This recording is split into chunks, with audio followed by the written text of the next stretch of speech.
understand you went too far.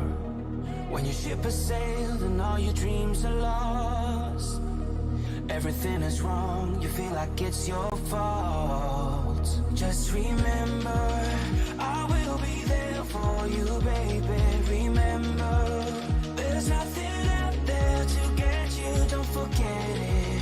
When life throws lemons, just call me. Just call me. Just call me.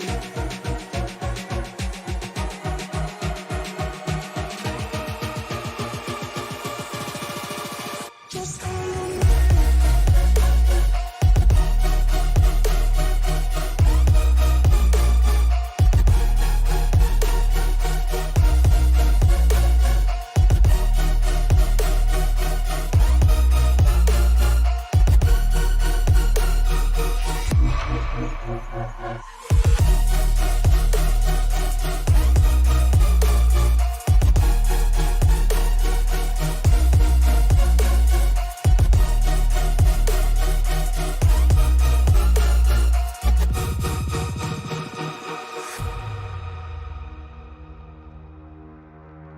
You're stronger now than you ever been. You gotta leave now, it's time to catch the wind. You will climb up high and look through the clouds, and when you're feeling low, I know you'll bounce back. Oh, and just remember, I will be there for you, baby. Remember, there's nothing out there to get you, don't forget it. When life throws lemons, just call me. Just call me. Just call me.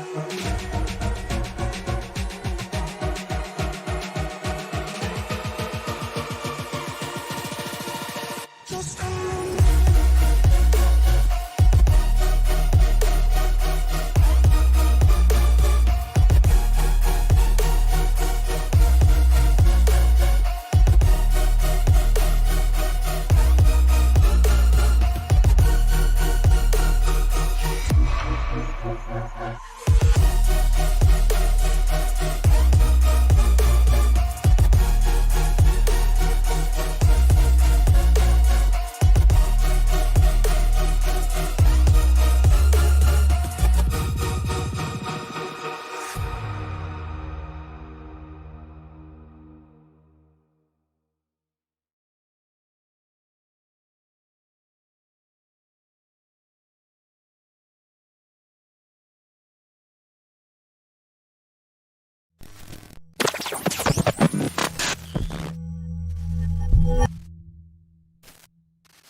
Last week, to open up the playoffs, we were at the Charlotte Oval. This time, it is time for round 2 of the Charlotte doubleheader. It is Roval action here tonight for the Maestro's Classic ARCA Series. Good evening, everybody. My name is Frank Marchese. Thank you very much for making us a part of your evening. Alongside me here tonight is my broadcast partner, Tony Trapasso. And Tony, a great close race last week between Ed Morris and Dennis Weeks. Came right down to the wire. This week, it's road course racing, tends to spread the field out. Yeah, absolutely. And the thing is, with the tight confines of this layout here at the Roval, spread out is not a bad thing to have. Yeah, absolutely. And a lot of heavy braking points in the early portion of the lap that could really spell disaster for everybody here. Only 10 drivers here tonight, and we'll go to the grid right now. Alexander Brown set the pole time with a 1 minute 23.447. Ed Morris not that far behind him, only a tenth and a half off, starting on the outside of the front row. Dennis Weeks a full 2 seconds off the front row. Jason Brewer just a couple of tenths behind Weeks, will make up row number 2. Row 3 goes to Matthew Greathouse and Ed Morris Sr. Row 4, you'll find Jeremy Knapp and Justin Lemke. David Elliott and Kevin Franks will make up row number 5 here tonight. As we go to the point standings after the first race of the playoffs, you'll notice all of the drivers who are here tonight are playoff eligible. So there's a lot to lose and a lot to gain for all of the 10 drivers that are on the field here tonight. Yeah, absolutely. And, you know, the thing that these guys are really going to have to be mindful of is, especially on the cold tires, you know, we're dealing with triple-digit track temperatures. And you know as well as I do, Frank, this car hates cold tires when the track temperature is north of 100 degrees Fahrenheit. And this car is generally loose, very, very loose to begin with. As Tony was mentioning, 106-degree track temperature. And to go along with that 106-degree track temperature, let's talk about winds at 10 miles an hour, gusting to about 15, 16, as these guys try to slow these heavy lumbering stock cars down to get through these tight winding corners. Yeah, and the worst part is it's a southwest wind, which means they're going to be catching it as a crosswind going through both of the chicanes. That's going to spell disaster if these guys aren't careful. Yep, it absolutely is. It is going to be quite the interesting night here from the Charlotte Roval as these guys get back up onto turns 1 and 2. And a lot of fun. I mean, we've had a lot of racing over these last couple of days on road course and oval racetracks combined, the Daytona 24. Congratulations, by the way, Robert Wickens, I believe in the Michelin Pilot Series, finished on the podium in his first race back since that horrific crash at Pocono that very well could have ended his racing career. Yeah, that was awesome to see this weekend. That really, you know, brightened the spirits of a lot of people around the country that were pulling for him, around the world that were pulling for him, for that matter. You know, to see him be able to step back behind the wheel of a race car and put it on the podium, you know, that's willpower right there. Yep. Well, it's Robert Wickens, but I get what you're saying. No, I'm kidding. No. I had to mess with you just a little bit. You're fired. Oh, come on. You tell all the bad freaking jokes. I can't have one. Come on. That's a little rude. Supposed to be the straight man. Typically. Anyways. As we go through NASCAR 3 and 4 here, getting set to begin the race here tonight. It's going to be a lot of fun. It's going to be a lot of close action. All of the drivers on the track are wearing the orange rear spoiler and the orange front braces as we get set to go through the final chicane. Coming through 45 laps from the Charlotte Motor Speedway, we're green. We are side by side as these guys finally getting it funneled down as they haul it off into turn number 1. Everybody tiptoeing right now, finding their own little groove to kind of hide right now as, you know, cold tires on a loose race car on a slick race track. Definitely not the greatest combination, but everybody making it through so far so good as the battle right now is for 5th between Matt Grayhouse, Justin Lemke, and Ed Morris Sr. Want to bring it out right now. I do apologize for those of you who are expecting to see this race on Facebook. Had a problem connecting with the dual feed, so we decided to bring the race just on YouTube here tonight. So we do apologize. We will have that fixed by next week. As Matthew Greathouse, you see him there in the 51 field, starting to get spread out a little bit. Alexander Brown finds himself 1 second ahead of Ed Morris as they head through the chicane on the back straightaway. And after what happened last week on the open portion of the Charlotte doubleheader, Brown has a ton of spots to try to make up, or a ton of points to try to make up. So he's really going to have to stretch his legs here tonight on the roll. It's the 35 of Justin Lemke spinning down, going into the hairpin, the final chicane, on the back straightaway. That's the 20 of Jeremy Knapp with him, and just looks like he outbrakes himself, slides through doesn't hit anything, so he will definitely live to fight another day. Will that, and he's having more problems in the back chicane, as I think I'm having an issue. No, you're not. He's got the wrong overlay on that. No, I'm race having car. a computer issue, I think. Oh. Yes, I am. Okay, so we've gone black. What we're going to do is we're going to take our first break. We'll be right back as we get this sorted out. We do apologize. We'll be back right after this.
Changing the face of the world doesn't happen overnight.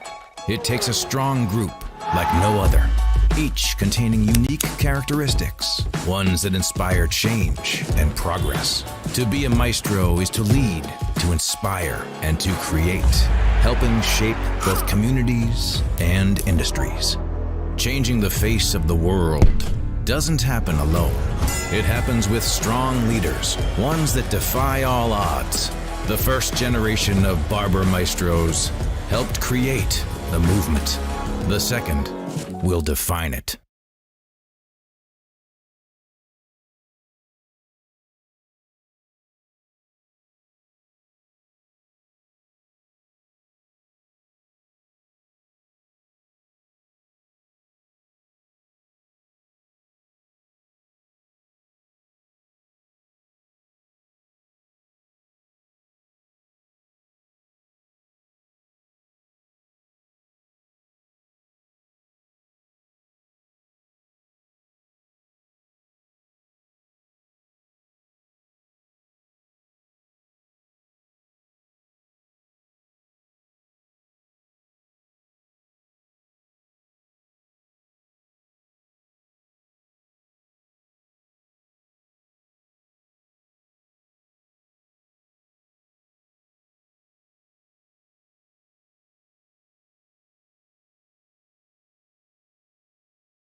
Do apologize for those technical issues as we are back here from the Charlotte Motor Speedway.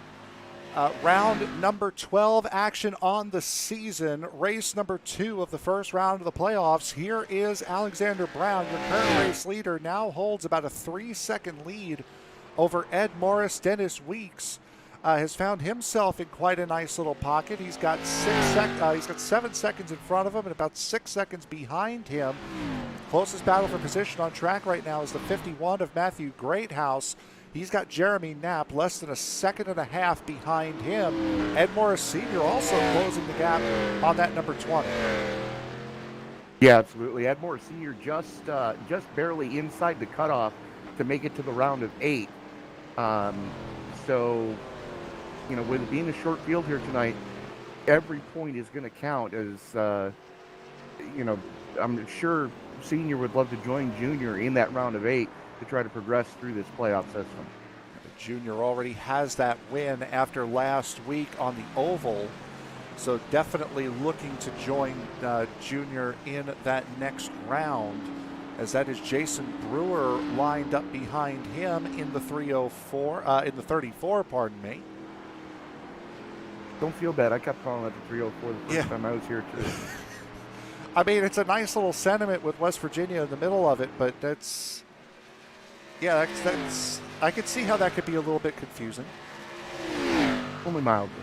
Maybe we change the number of the background with of the West west. and around he goes. Sausage curbs. Sausage curbs will get you every time. Yep, that was Morris that caught the curb. Brewer did the same exact thing we saw Justin Lemke, his teammate, do on the opening lap of this race.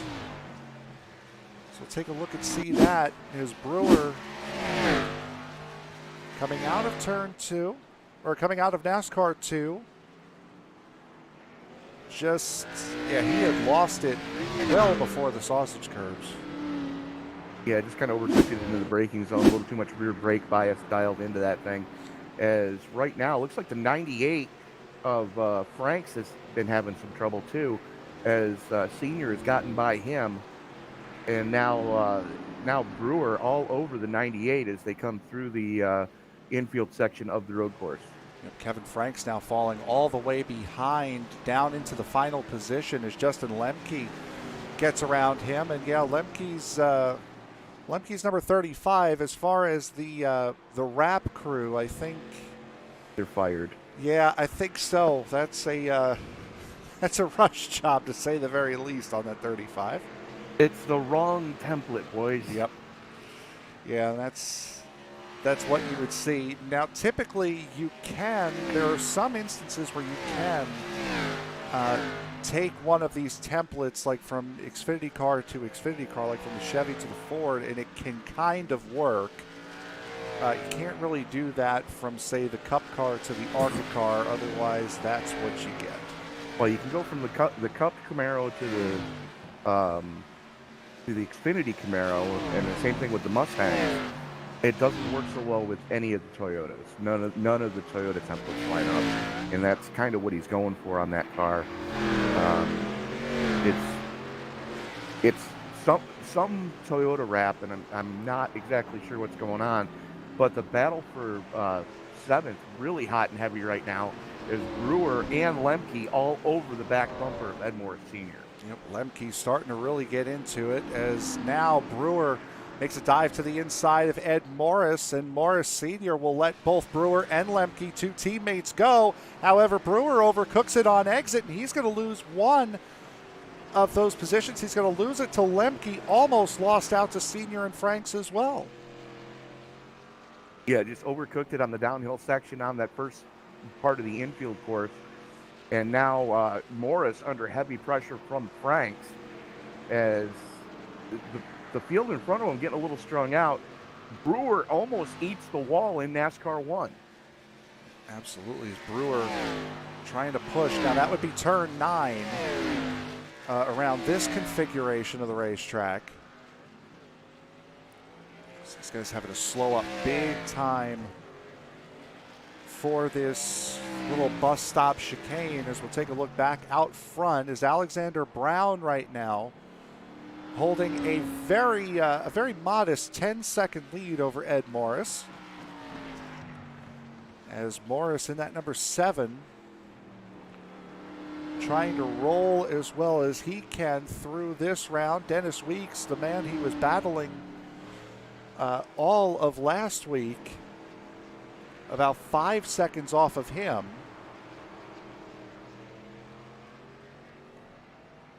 I mean, let's face it, though. You know, with what we've seen all season long out of the Maestro's Classic ARCA series, it's the usual suspects at the front of the field again. Oh yeah, absolutely. Is Brown right up here at the front of this pack, about as solid as you can be.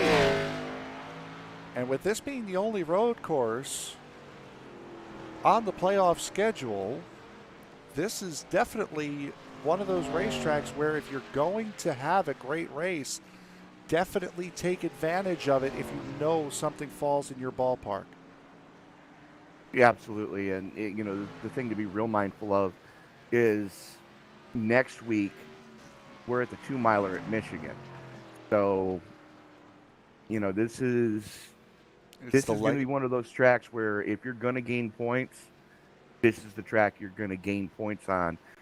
Because Michigan, we know it's all about the draft, and one false move in a bump draft at Michigan, you're done. And it's the legacy circuit as well, so it's going to be a lot bumpier than the circuit that these guys are used to running on in the official series, as Brown slowly but surely continues to just gap the rest of the field here, as Ed Morris now 11 seconds behind. Dennis Weeks a further 6 off of Weeks, as I believe we've had an issue in the back here as Ed Morris Sr.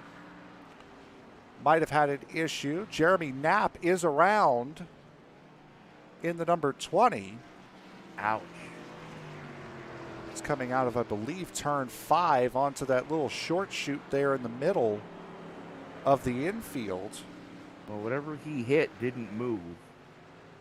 It typically doesn't, especially if it's a wall. Let's take a look back and see. This is Ed Morris, what happened with him. Going through the chicane on the back stretch, a little bit too much power, a little too early, locks it down before hitting the wall. This is Jeremy Knapp now.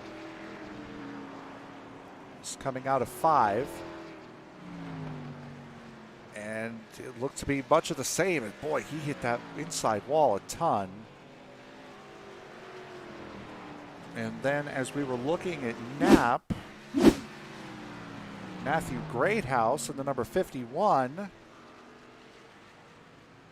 had a little bit of an issue. This is just before getting on to the NASCAR circuit. A little bit of a slide, a slight little brush of the wall, and it's a very difficult portion of the racetrack to get right, as Greathouse is coming back up to it right now. You can see uphill, off camber, and then right when you try to get the power down, the track falls away. Yeah, that's a very difficult section of this layout. It's been that way since the inception of the Roval layout in iRacing, even before NASCAR started using this layout. Back when it was, I used to hate this layout when I was trying to get out of the rookie road racing division, because that section of track, like you said, it's off camber, you're cresting a hill and trying to turn at the same time. You've got to be so far up on the wheel that your hands hurt, your brain hurts after even a 20-lap rookie race here. So the fact that these guys are going to go 40 laps here tonight, God bless them. Already a quarter of the way through this race as we see Justin Lemke try to close down on Matthew Greathouse for what is now the 4th position. And the reason why it is the 4th position is because of this issue here for David Elliott. Coming out of the final chicane, does he think he's going to blow through? Yep, the first corner, noses it right into the Tums barrier. And that is a heap of trouble. Yeah, that's a night over right there, with as hard as he just hit, and the fact that these guys are not having any fast repairs tonight. This race is going to be over by the time he gets back out on the track. And that was a very, very hard hit, not just for him, but for his championship hopes, because David Elliott was one of the drivers that did not make last week's Charlotte Oval race. Yeah, he was coming inside 11th in points. Yep, and finds himself now in a very, very poor spot going into the next round of the playoffs, if he even makes it there, as Matthew Greathouse, trying to hold off Justin Lemke as much as he possibly can as they head down into turn number 1, riding off the back of Greathouse is number 51 right now. And it's, you're going to have to brake early. You're going to have to roll this car as much as possible but it's not just that. It's knowing when to get on the throttle and how to balance your throttle input coming off of these corners to get the most out of the car without spinning yourself around. And that's what guys like Alexander Brown especially have been able to figure out. Yeah, absolutely. You know, and that's something that, not being an avid road racer myself, it's amazing to watch the people that can do it very well, such as yourself, for example. You know, it just amazes me just the skill level that a lot of drivers have on the road racing side of things. But getting back to the point standings, you know, we're really going to want to keep an eye on the points battle between Brewer, Lemke, Franks, Ed Morris Sr., and Jeremy Knapp. Because right now, Ed Morris Sr. has the last spot into the next round. Knapp 2 points behind on the outside looking in. But as they run on track right now, Knapp has the advantage.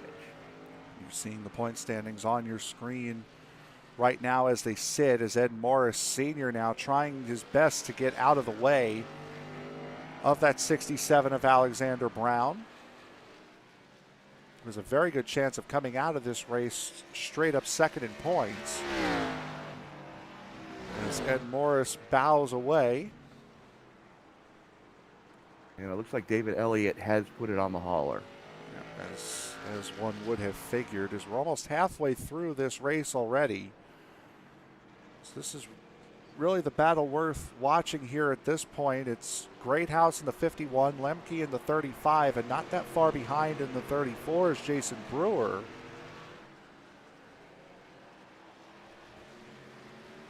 Battle for fourth between these three.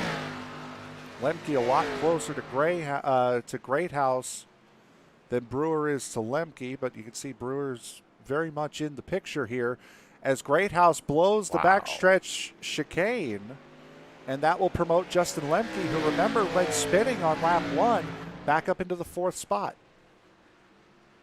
Yeah, it looks like Greathouse just missed his braking point and he was doing everything he could just not hit those sausage curbs and do any damage to that Toyota Camry tonight, as his fellow Toyota driver took full advantage of that. Lemke, though, up 4 spots from where he started, even after that spin, still with a head of steam in the top 4, as here comes the 34 Brewer to get into this battle, as all three of those guys are stem to stern right now. Right back on each other are those three. You just saw the replay from Lemke's perspective on that pass. As you can see there, Dennis Weeks in the background, and that's third place Dennis Weeks, by the way. Weeks with a 33.5 second advantage on this trio that we're seeing right now. As Greathouse goes around again, this time in turn 7. And it's right where we were talking, where the track falls away and you've got to be real careful on that trigger. And he just tried to squeeze off too many rounds too quickly. Got very, very close to being in an incredibly poor spot. Take a look at it from the spotter's stand as these guys come around. Holds a great line through the corner before, and then just as the track falls away, back end kicks around and nothing you could do. And from the looks of it, he's just straight overdriving that car right now. You know, trying to make a silk purse out of a sow's ear, as my father used to say, but you know, he's just pushing too hard. He needs to slow down, relax, and just hit his marks. And that's really the key to being successful on a road course, is don't necessarily race the other cars. They're probably going to make a mistake sooner or later that you'll be able to capitalize on. You need to race the track more than you need to race the cars. Almost lost it there as he clips those left sides on the grass going into turn 3. I mean, that was always my mantra.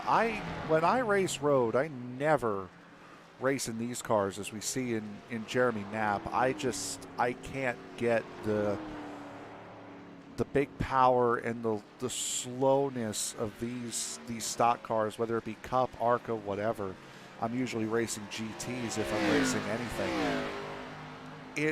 That's the mantra you have to have, though, is just focus on hitting the marks, learn the track, and once you get comfortable with that, the pace will come. And I think that's what Greathouse is trying to do. He's trying to force the pace instead of just hitting the marks. He's got to hit the marks, and then the pace will naturally evolve. Yeah, very much so. And I think that's really what we're seeing out of our top three right now is they have found their own pace. They have found where their comfort zone is. And because they're comfortable with the pace that they're setting, and they're not upsetting the car quite as much as some of the back markers are, and that's really what's affording Alex Brown to have already lapped up to second place. Crossing the line right now. You see the track map on the right-hand side of your screen showing you where your favorite drivers are. The number being shown in the little dots are their car numbers. So if you're a fan of Justin Lemke, we'll say, just look for the 35 bubble, and you'll know where he is on the racetrack compared to your race leaders. And right now, Dennis Weeks just crossed the start-finish lines going into turn number 1 now, and you can see Lemke just getting onto the backstretch chicane now. So there's quite a gap between third and fourth. Quite a gap between first and third, too, as Alex Brown now coming out of NASCAR 2 as he works his way around the 98 of Kevin Franks. Down the back straightaway they go. Frank's another one of those guys that has had an issue earlier on today. A little bit of a slide through the chicane. Because really everybody but the top three have had some sort of slide or some sort of event here tonight that has caught them out. I think Matthew Greathouse is off track again. Yes, he is. That's at the final chicane. Getting on to the front straightaway. See what happens here with Greathouse. Just took too much speed in. Locked up, came to a stop, and then off he goes again. And it just goes back to what we were talking about earlier. He's pushing the pace. He's pushing the pace a little bit to the extreme right now. No pun intended, considering this is held by Extreme Motorsports. He's just, that car does not look happy. And if you look at the attitude of that car, the front end comes up more violently and goes down more violently going into the corners than you're going to see out of Alex Brown, Ed Morris, and Dennis Weeks. You compare what you're seeing with that car to those, and he is just flat overdriving the car. And you're about to see an example of that, as that is Alex Brown right behind him. Yep, Brown right there, about to put him a lap down. As road racing, especially at a track as difficult as the Charlotte Roval, in cars as difficult to get a handle of as these, as Greathouse once again jumps the final chicane. Not quite as bad as he did the lap before, but still does nonetheless. You're going to get these big performance gaps between the drivers here at these racetracks because they are so unique. The ARCA car never comes to the Charlotte Roval. If it does, it's once every couple of seasons with a big break in between. These are mostly used as short track cars on the iRacing sim. So you're going to get these big performance gaps of guys that just get it and guys that just don't, as Greathouse almost loses it again. Well, conversely, like you mentioned, a lot of times this is used on shorter track racing because, iRacing recognized that they don't have the super speedway package on this car. They don't even have it available. So you can't really bump draft on anything over 1.5 miles because it'll just spell disaster. And you never see this car in the official servers on a road course ever. Matter of fact, I don't remember seeing it in the 5 years or 6 years now that I've been on the server. I don't remember ever seeing this car on a road course. And if it is, it's on a racetrack like Watkins Glen or something Right. that is very known to people. The Charlotte Roval still, even though it's been on the NASCAR schedule for a good 4 or 5 years now, this is a very difficult track to get a hold of. It's tighter than Sonoma. It doesn't have the straight line pace of a Watkins Glen. You talk about it all the time. Watkins Glen is just an oval in reverse with one left turn. This is very, very different than that. And even GT cars can be a handful to get around this place. And Greathouse just ate the wall coming through the uphill. Yep, there he goes again. Now stopping on the racetrack to let Kevin Franks go by. That is for position between those two. Once again, it's the same spot. He completely pancaked the left side of that car. He did, and that's, once again, a little too hard going into that corner. And then locks it down to keep from going into the line of the 98. So Alexander Brown, at the moment, holding a 23-second lead over Ed Morris, and it's going to take quite an intervention to beat that 67 here today, it would appear. There's Ed Morris coming through NASCAR 3 and 4 now.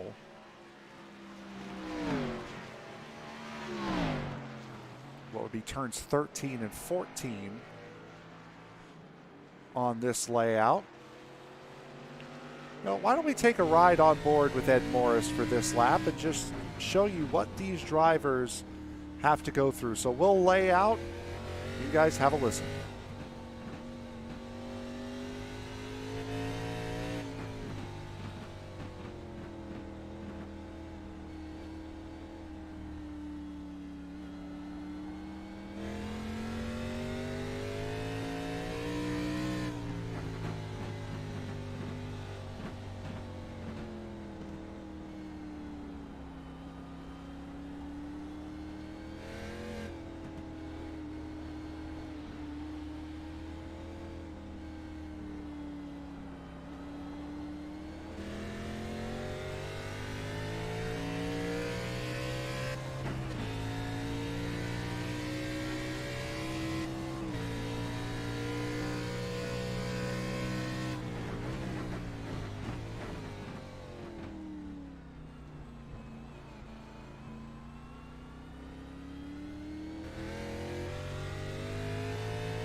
A little bit more than halfway through here tonight from the Charlotte Motor Speedway. Running the Roval configuration tonight, Alexander Brown holding a 27.3 second lead. And Tony, while on board with Ed Morris, that whole lap we were on board with him there, it's just amazing, especially in the infield portion of the racetrack, how much these guys are rolling through, laying off, not on the gas at all. And just when you get to a point where you feel as though you can really open the car back up again, or right when it's about to get opened up again, you got to rein it back in and start slowly rolling once again. Yeah, absolutely. And that's what happens when you put a road course inside a 1.5-mile super speedway. You've got a lot of change of direction in order to make the track layout interesting. And when you're talking about high horsepower, low downforce cars like the ARCA car, you're about 650 horsepower on a 10-inch wide slick tire, that's not a lot of grip to have. And the biggest thing, like we've always talked about on the road courses, is you have to be smooth as glass. Absolutely, and that was, Ed Morris certainly was smooth, a lot smoother than some of the onboards we've had over our time broadcasting races here. Let's take a look at the third place runner, Dennis Weeks. Now, Dennis Weeks currently sitting 41 seconds behind the race leader Brown, 13 and a half seconds behind Ed Morris, but 41 seconds ahead of Justin Lemke, who comes into pit road now for his one and only stop. Just beyond the halfway point. It comes at a pretty good time, seeing as though he was about to be lapped by Alexander Brown. Yeah, absolutely. And it should afford him the chance, with about a 45-second pit delta, should afford him the chance to get out onto some clean track and hopefully make up some ground on the guys in front of him. I don't think he's going to lose fifth position yet. Great House still quite a ways back, as Lemke already down and rolling. So yeah, that definitely is going to help Lemke try to reel in the 34 of Brewer. Right there is where these guys come out. It's going to be out of turn number 3 that these guys come out. So they're not coming right back out, taking the traditional pit road exit around Charlotte. That would put them out in NASCAR 1 in turn 9 for this layout. So coming out of pit road, it's a very, very hard left-hand turn. Before it eases you back out, and fresh tires makes you feel like a superhero, also makes you slide the race car a little bit. A little bit? Well, a lot of it. I was going to say. As Lemke now loses that 5th position to Greathouse, but Greathouse is not pit. We've had 2 cars come into pit road. Lemke in the 35, Franks in the 98. Those are the only 2 that have come down to pit. Eepers. As we work lap 16, with 16 to go here, pardon me. Lemke was about 8 different kinds of sideways coming through that first chicane on the backstretch. Yeah, we just missed that as well. As everybody's still staying out, so just before we hit the break here, before we hit the pit cycle, let's actually take a scheduled break. Tony, does that sound good to you? Sounds like a game plan, my friend. All right, so we'll take a quick break. We'll be right back. You're watching the Maestro's Classic ARCA Series, round 12 on the season, round 2 of the playoffs. Alexander Brown boasting a 30-second lead over his nearest rival with pit stops looming and 15 laps to go. Back right after this.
Pit cycle is done and dusted for the top three. We saw Alexander Brown's pit stop, Ed Morris leaving pit road. Now Dennis Weeks returning onto the racetrack.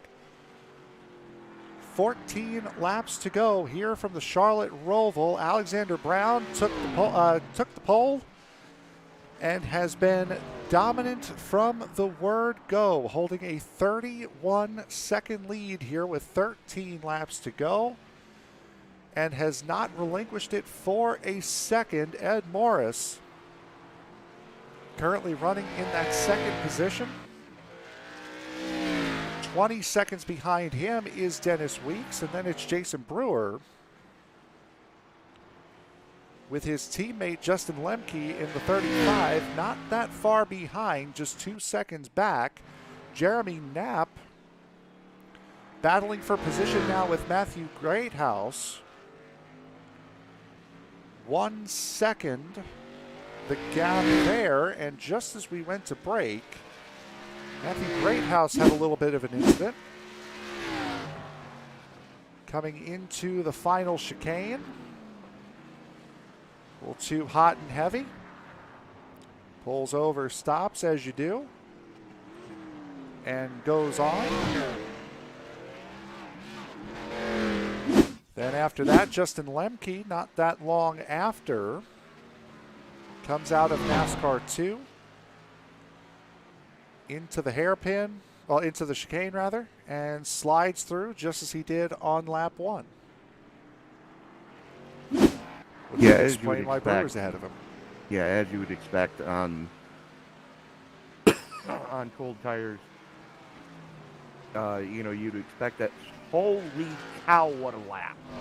122.59 for the race leader, Alexander Brown. Unreal. Oh, Ed Morris has had an issue. Morris's front suspension's broken.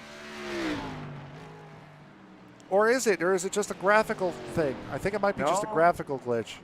No, I'm showing that right front suspension's not attached. Oh, the left front, yeah, it's driving like it is.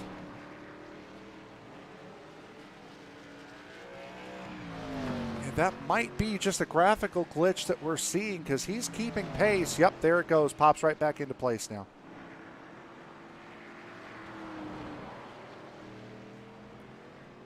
It's not unheard of. This sim does have damage like that. If you hit the curbs a little bit too hard, you can snap the suspension, especially in the open wheel cars such as the Skip Barber or the Formula Renaults.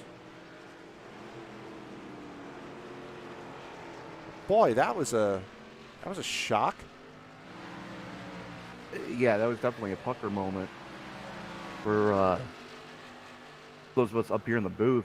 Points leader having issues tonight, or had it looked like it might have been an issue. Luckily, it was just a graphical deal. As Junior now up on the back bumper of Senior as they come through the first chicane. Senior going to get up out of the way, make it real easy for Junior to get by him, as those two primetime motorsports cars really kind of struggling here tonight compared to what we normally see out of them. Ed Morris Sr. right now currently running the last car on the racetrack. 9th overall, but with David Elliott out since lap 11. Morris certainly does find himself quite a ways behind. The next battle for position that he would have is Jeremy Knapp, and he's 55 seconds up the road. So Ed Morris does have a little bit of a ways to go before he gets another crack at a position. Jason Brewer and Justin Lemke, just a second separating those two as they're about to get back on the NASCAR oval. You can see just how hard Brewer's pushing it. Gets right up to that outside wall going through NASCAR 1. Yeah, definitely flirting with disaster there. As that transition, that can wreak havoc on that front lip on the nose of these cars. Not a splitter, it's just a straight piece of plastic that drops down. It's a skirt, yeah. And that transition coming back up on NASCAR 1, coming out of the infield, that could wreak havoc on that bodywork. We could very easily roll that skirt as well, and not just wreak havoc with the bodywork, wreak havoc with the aero for these cars, which is a lot worse around an oval than it would be around here. And speaking of ovals, we've got plenty of oval racing coming up for you. A triple header tomorrow as the Truckers Feed America Cup Series makes its way to Las Vegas tomorrow night at 8 o'clock Eastern Time. An hour after that will be the Rick Motec Truck Series, round number 2 of their playoffs. They will be from Watkins Glen International tomorrow night at 9, and then tomorrow night at 10 will be the Western States Racing League. They will hold round number 5 of their season, coming off of the hills and undulations and lefts and rights of Mid-Ohio. Will head to the Last Great Coliseum at Bristol. So a nice little Tuesday night triple header, and then on Wednesday it'll be the Ghost Cup Series at 8 o'clock p.m. Eastern Time. They will come to you from Dover, and the official announcement has been made earlier this week. Coming this Thursday, the TNT Truck Series will return for a 3rd season here on ESPN. And Tony, that was one of the big reasons why I came back to ESPN, wanting to call their races. So excited to have them back for another go. Yeah, absolutely. I'm glad to see that they decided to stay with the company, and I'm more excited to be back in the booth with you for a second night of the year. Those guys always put on an amazing show, and it's great to have them staying with us. Season opener from Las Vegas coming up at 8 p.m. Eastern Time on Thursday night. So that will be certainly one to watch, as Randy Bechtel will look to make it 3 championships in a row, if I remember correctly. Yes. Season 5 Cup champion, Season 6 Truck champion, and now looks like they're coming back in the trucks again, so it'll be looking for Season 7 Truck championship as well. And looking through their schedule, one of the big races that I was very excited to see, they're going to 5 Flags in the middle of the season. Nice. Pensacola is always a great track. Anytime you can see Pensacola on the schedule, always a great time. I think it's like round 6 or 7 of the season they go to 5 Flags this year. As we're seeing a battle for the 4th spot between Jason Brewer and Justin Lemke. As Lemke now has been closing that gap. It was about 2.5 seconds, now closed it down to just under half a second. Has Lemke. It's at 35. He's had a couple of issues here tonight, and it was a slide on his outlap that put him behind his teammate in the 34. So he has had the pace on his teammate, just hasn't had the consistency. The only drivers that have not had a problem at some point in the race tonight are the top 3. Yeah, I mean, Alex Brown has just been lights out tonight. It's still turning sub 124s with the rest of the field going 125s, 126s as Lemke tags the wall just before coming back out off the infield. Matthew Greathouse had another issue in the final chicane. Comes through, braking just once again, just outbrakes himself. Coming through that final chicane, stops and goes. It's about the 3rd or 4th time he's done that tonight. Forcing him to comply with the NASCAR stop rule. As Lemke, see a little bit of scrapage on that right side of the car now from that contact with the wall that Tony mentioned. Having to do that work all over again, and now finds himself a little bit more than a second behind his teammate Jason Brewer. Alexander Brown out in front, has been on rails tonight, holding a 38-second lead over the rest of the field. Yes, folks, you heard him right. 38 seconds. About to be 39 in a minute. As Greathouse getting put a second lap down. Jeremy Knapp as well put a second lap down. And you saw Brown about to cross the start-finish line. Here's Ed Morris to give you some context. Is in NASCAR too.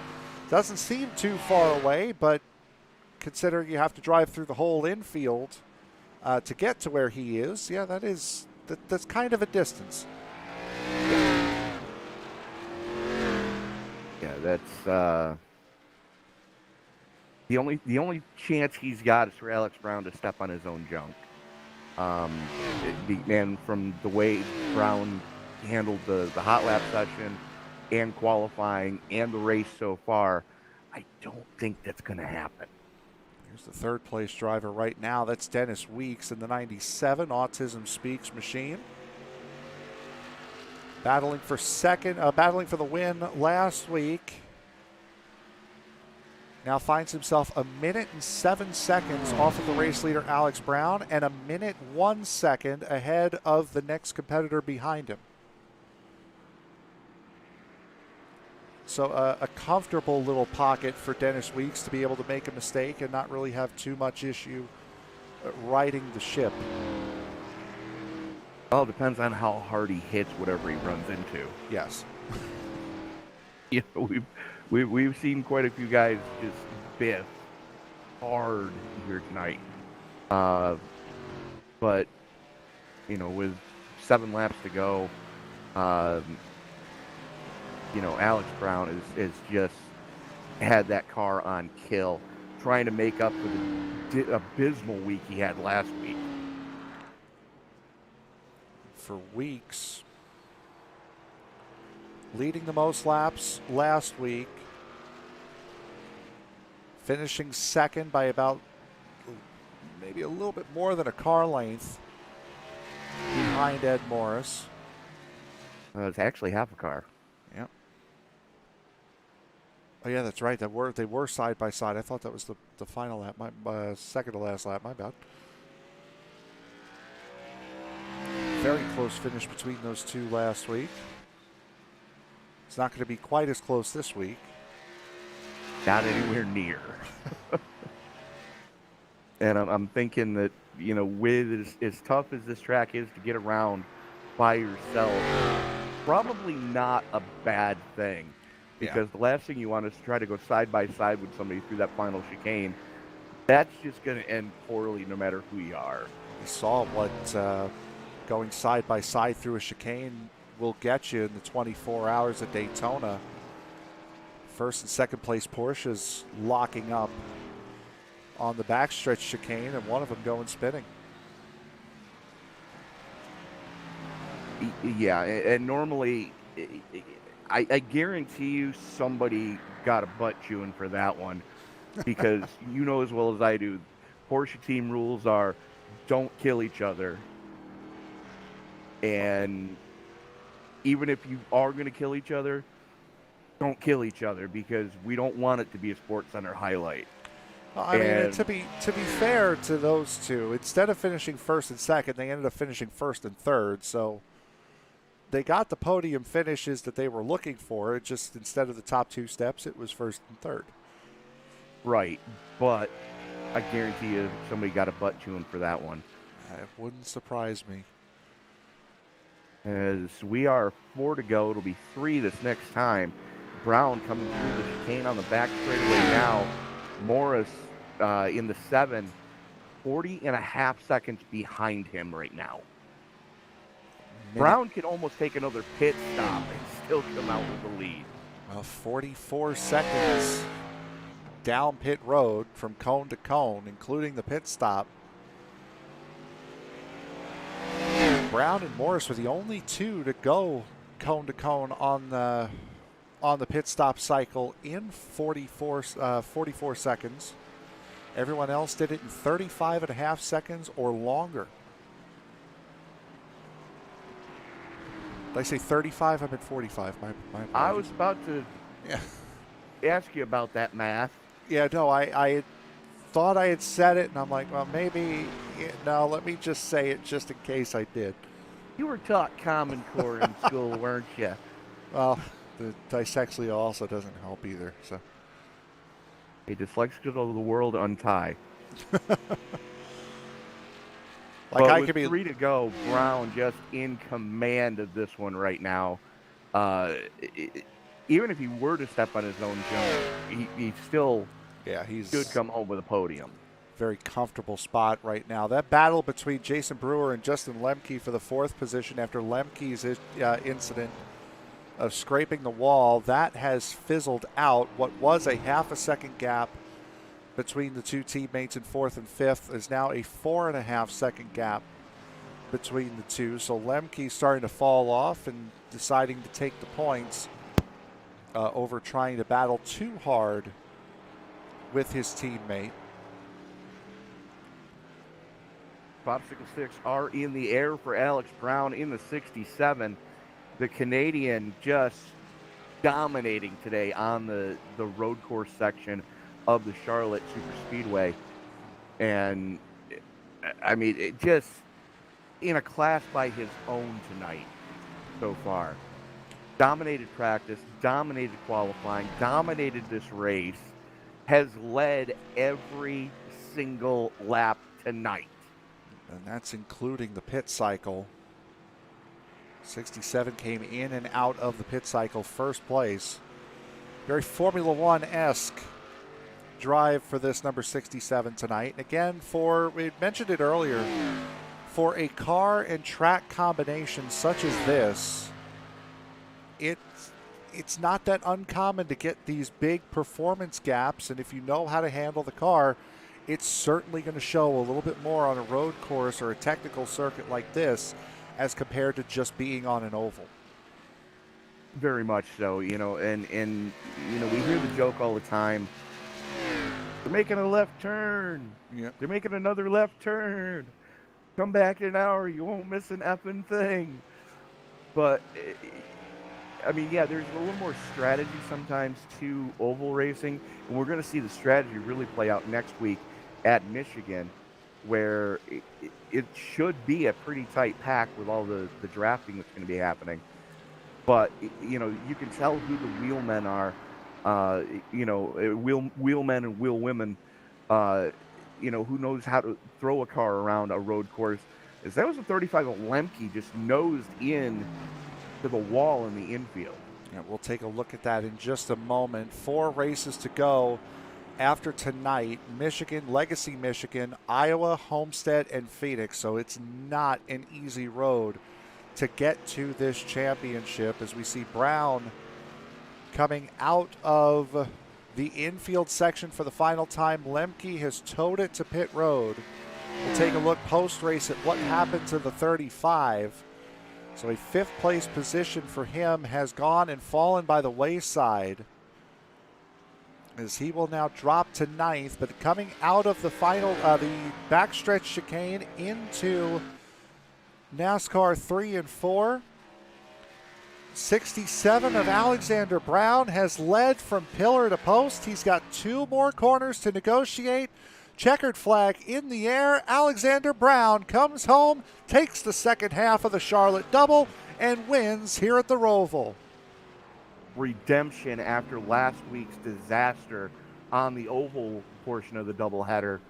Alex Brown, just a dominating performance here tonight. Ed Morris, he's just getting into the backstretch chicane right now. That's how big of a lead Alex Brown had. Morris will now come through NASCAR 3 and 4 himself.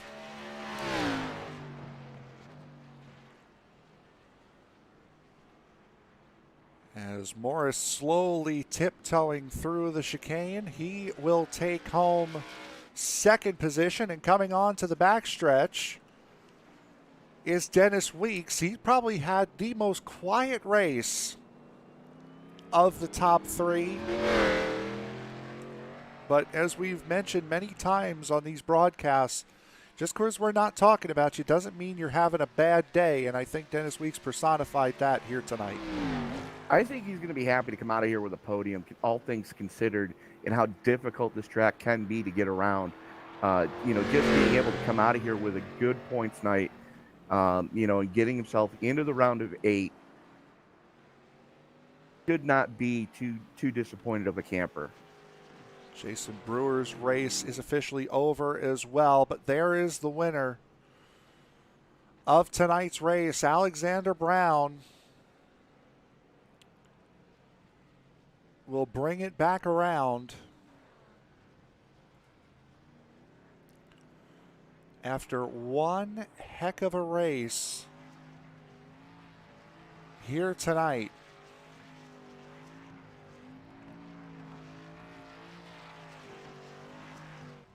Tony will be with him in just a moment. Before we get to the interviews, let's take a look at what happened with the 35 of Lemke. This is coming to the white flag. Noses it hard. That's coming out of turn number 2, getting into the infield right at pit exit. And then just with the broken left front suspension, has absolutely no drive in that car. And noses it into the wall in turn 3, and from there, still struggling with it. There goes the 97 of Weeks by, and at that point, he's going to knock over one of the Spectrum Mobile billboards, spare the other 3, and jumps to the pits. He will jump back to the 9th position as we roll on through. Tony is with our race winner right now. Tony, you're with Alex Brown. Alex Brown, is it safe to say that you channeled your inner Jill Villeneuve tonight here on the road course at the Charlotte Superspeedway? Gilles Villeneuve, Jacques Villeneuve, Greg Moore, may he rest in peace. All the other greats, maybe a little comedy every once in a while from, the mayor of Hinchtown, all the great Canadian drivers. Heck, even the guys at FAF on the 24-hour this weekend. Heck yeah, for the Canadian team. We're proud of our Canadians. A bit of that. Channeled a little bit of Scott List Rambler, who kind of picked me up to a couple 3/10 and just made it so it was smooth and gave me a lot of tips. He helped me out a lot. I think I had a chance at winning otherwise, but I don't think I would have had a 0 incidents quick race like this, and feels good. Hey. Well, you were the only driver tonight to go sub 123. I don't know if you were aware of that 122.59 lap that you laid down, but you were on another planet tonight compared to the rest of the competition. Finishing an entire pit cycle ahead, you could have pitted for tires one more time and still held off Ed Morris. Really? Oh, that blows me away. Listen, I actually saw that I had a clear track ahead of me. I said, you know what? YOLO, as the kids say these days. Although maybe they say yeet now. I think yeet's the new YOLO. Well, I don't know. Yeet is when you kind of just throw caution to the wind. YOLO is a little bit different. Yeeting is when something gets sent. Right. Okay, so I think I yeeted at that lap, but didn't pay the price for that. I guess YOLO's a lifestyle. Right. Yeah. Yes, folks, we are boomers. But Alex, just an amazing drive here tonight. You had the fastest car in the hot lap session, the fastest car in qualifying, led all 40 laps under anger here tonight. Talk us through just the redemption that you must feel after what happened at the opening round of the playoffs last week. Did you like that last week? Oh my God. If you guys could have been in the room with me last week, there were a few choice words. And I tell you, listen, we got a great league here. If we had more drivers, I would have been absolutely scared and thank God this race was here, because this is what would have advanced me to the next round. But yeah, no, I when I came out of last week, my idea is, oh, thank Lord we're coming back here on the road course, because I just looked like an I can't even describe what I looked like. I don't know what happened. I think last week I I was doing something wrong, and I think I figured it out, but then I got myself off sequence. This week it was just all about, no, I'm going to do that. I'm going to lead practice. I'm going to win the pole, although I tried to give that one away because I, didn't get as fast a lap as I wanted to. Lead the most laps. It feels good. I mean, second win of the year. I managed to not give this one away and put this denim and flannel car in victory lane. Well, for what it's worth, you had a couple of fans watching tonight. Greg Pinn and Tyler Hawkins both rooting for you all race long. Nice. And I bet they're both happy to see you come home on the top step of the podium. But switching gears, literally, we go to Michigan next week. Your thoughts going into the 2-miler there in Brooklyn, Michigan next week? I'm gonna have to put in some work. Um, the mile and a halfs, surprise from last week. 2 mile tracks are not necessarily my strong suit. I'm feeling way more confident going into Iowa the week after. But I picked up some stuff there, running a couple seasons ago, that hopefully I can pick up a few of those tricks again and practice. And you know, I, the key for me is going to be putting in the work, because I can get it done. It's just a matter of putting in the practice, because otherwise, if I don't put in the practice properly, I will be absolutely out for lunch, and hopefully not as out to lunch, as last week.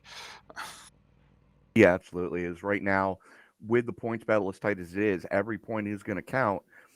So even if you don't win next week, a good points finish and should move you on. But Alex, before we let you go, who do you need to thank tonight? Well, I mean, I already kind of threw it out there.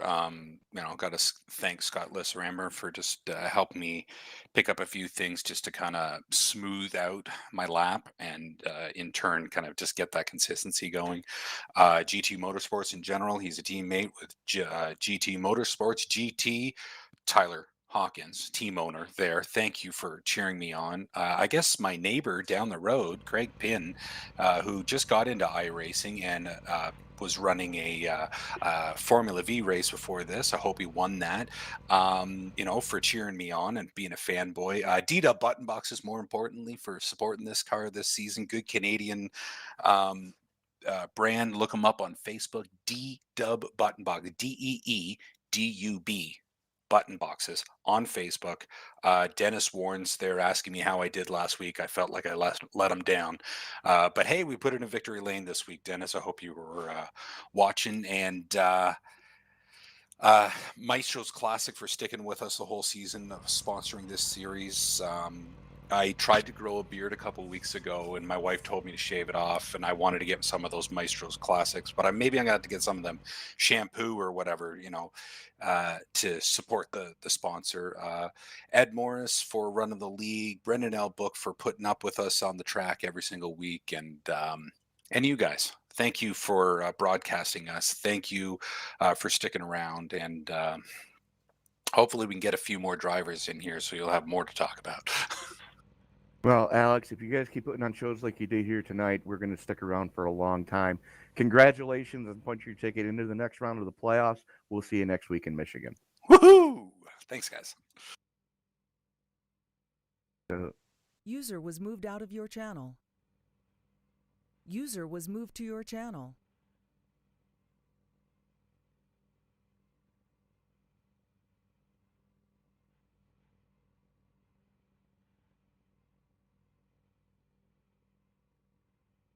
No, it was just me and the track, and a couple lap cars that I came up on that I had to get around, but other than that, yeah, it was just me running my own race, trying to keep the car clean and stay on the track.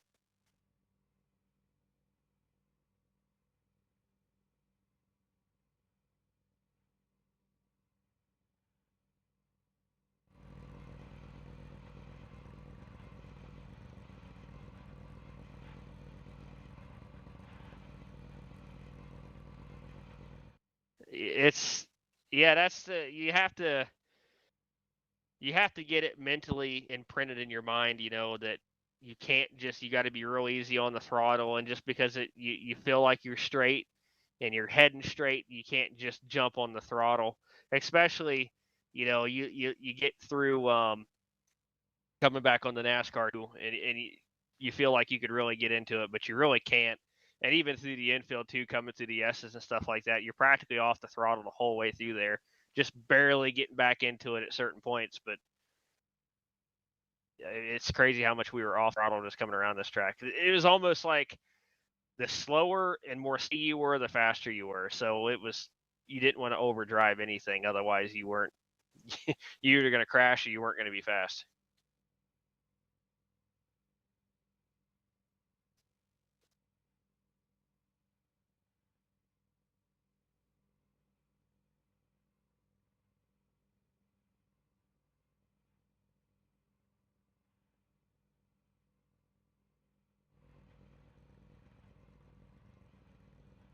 No, I knew Alex was going to be fast tonight. We didn't really have much for him, but he's got his on the road courses, so we got that out of the way. So now we can get back into business and go strong next week. It's these playoff rounds are kind of new to us. We haven't ever ran this playoff format before, so it's like once you get through a round, you kind of start back over again, and you're like, okay, well, time to go take care of the next round. And then our goal, just take it one step at a time. Our goal is to get into round 3. And once we're in round 3, it's starting all over again. So.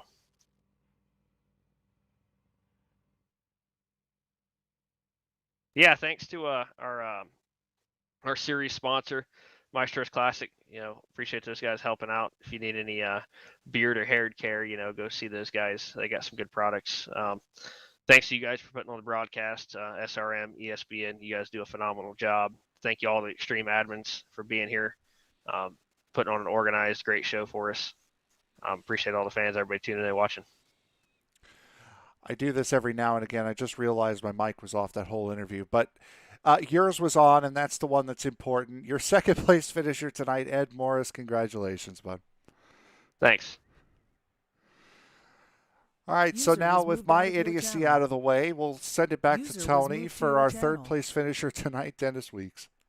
Dennis Weeks, all things considered, you cannot be too disappointed coming home with a podium finish and surviving what is the Charlotte Roval. Oh, yeah, I'm very happy. I had a 0X all night. That's what my goal was, and I actually felt like I was just test driving it. I don't think I saw many people tonight. Yeah, there was a lot of separation, especially, you guys in the top 3. I mean, you were almost over a minute to the good over 4th place tonight. Talk us through. I mean, was it just you were racing the track more than the other cars, or how difficult is this track to get around? It's not too bad, but I've been racing with some of these guys for a couple of seasons now, so I know who was going to be good coming in. So you just kind of find what you want to do and where you want to be at. But I appreciate you throwing me in the top 3 there. So I'm in 18 seconds behind the leader. Well, all things considered, it wasn't that bad of a race. There were a lot of guys around you that had a lot more difficulty than you had tonight. Oh, yeah, for sure. But, again, Alex was just the class of the field, and Ed was super fast. But when you got someone like Alex who's just lap after lap after lap is just dominating, you got no chance. So, but I'll take 3rd, move on to the next round, and hopefully start next week off with another good one. Yeah, absolutely. As we do move into the 2-miler in Brooklyn, Michigan next week, that should be a little bit more into your wheelhouse, as a lot of aero, a lot of drafting going to be happening next week. Oh, yeah, for sure. Michigan's kind of almost a plate track in these cars. It keeps a lot of people close to you, so you got to be careful. But I'm looking forward to it. And I expect Ed Morris to be good again next week, so it's going to be a fight all the way down to Phoenix. Yeah, very much so. As the final point standings did come out for the round of 12, You're going into next week, third place in points. Is that going to affect how you attack Michigan at all? No, I mean, I come in every week with a top 5 in mind, and then if I can get a win, I can get a win. So I think everybody resets to the same points, though. So I'm third, but really we're all right there together. So it'll be fun. I can't wait. Back to the ovals. Thank God these road courses are going for the season. Well, Dennis, who do you need to thank before we let you go celebrate the podium with your team? Of course, Extreme for putting this series on. Ed Morris, Maestro's for sponsoring it. You guys for broadcasting it. I wish we had bigger fields and make it more entertaining, but you guys do a great job. And Autism Speaks, who's on the car. I love representing them, and yeah. All right, Dennis, best of luck to you next week at Michigan. Congratulations on the podium this week. All right, thanks, boy. User was moved out of your channel. Well, Frank, the final cutoff has been made. Ed Morris, Alexander Brown, Dennis Weeks, Justin Lemke, Jason Brewer, Matt Greathouse, Kevin Franks, and Ed Morris Sr. getting the last spot in the round of 8. And that'll most likely have to do with him finishing 8th place tonight, and Justin Lemke giving him that position on the final lap with his wreck out. But a very good race here tonight. Alex Brown's stamping his authority on this race. But again, I don't know who had the better race today. I mean, of course, Alexander Brown won it, but it's very hard to argue coming out of this Charlotte doubleheader, finishing first the first week and second in the second week, as Ed Morris did. Oh yeah, absolutely. I mean, you got Morris and Weeks going podiums in back-to-back weeks. It would have been interesting to see what would have happened with Brown had he had a better run last week on the oval.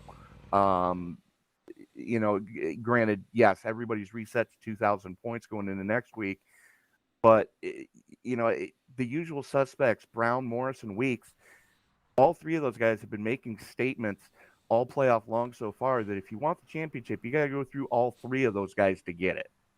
Oh, yeah, absolutely. And we'll take a look now at the final results here for tonight's race as Alexander Brown comes home with a dominating win, takes the Grand Slam, leads all the laps, fastest lap, pole award, and the victory.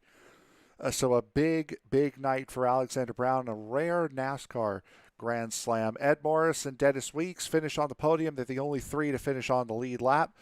Jason Brewer finishes one lap down, only car to do that, in 4th. The other runners finishing 2 laps down. Kevin Franks, Matthew Greathouse, Jeremy Knapp, and Justin Lemke being shown as the 8th place finisher. Ed Morris 3 laps down in 9th. David Elliott, the only DNF after his incident on lap 11, nosing it into the turn 1 wall. Coming up here tomorrow, we have a triple header, a big lineup of races coming tomorrow. It'll be the Truckers Feed America Cup Series.